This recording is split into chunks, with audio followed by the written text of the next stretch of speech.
இரண்டாம் வகுப்பு A3 RS Nethra. அனைவருக்கும் வணக்கம். என் பெயர் நேத்ரா. நான் இரண்டாம் வகுப்பு படிக்கிறேன். வாழ்க்கையில் உயரம் ஒரு பொருட்டல்ல தோழா, உண்மையும் உழைப்பும் ஊக்கமும் உண்டுகோலை உன்னிடமிருந்தால். இன்று நான் பேச எடுத்துக்கொண்ட தலைப்பு உன் இலக்கை நோக்கி நட. நோக்கம் என்று ஒன்று இருந்தால்தான் வெற்றி என்னும் தாக்கத்தினை எட்டி பிடிக்க முடியும்.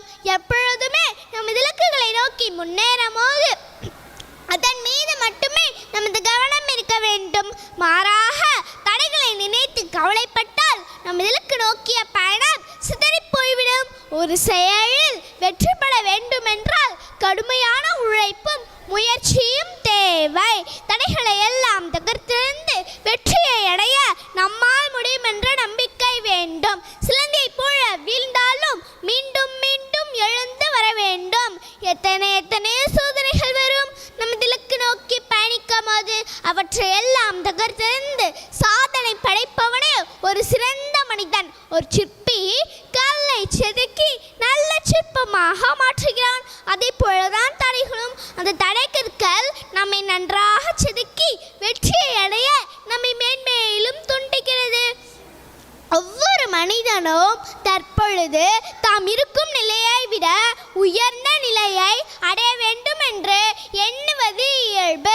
அந்த இலக்கை அடைய படிப்படியாக முயற்சிக்க வேண்டுமே தவிர தடாலடியாக ஒரே நேரத்தில் அந்த இலக்கு நோக்கிய பயணம் அமைந்து விடாது.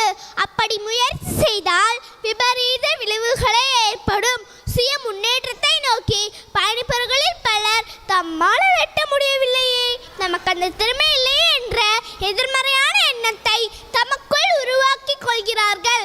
இது கூட அவர்களின் முன்னேற்றத்தை பாதிக்கக்கூடும். பிறரின் பேச்சை கேட்டோ புத்தகங்களை படித்தோ இலக்குகளை நிர்ணயம் செய்யக்கூடாது. நமக்கு என்ன முடிகிறதோ அதை மட்டுமே செயல்படுத்த முயற்சிக்க வேண்டும். அஞ்சுவது அஞ்சாமை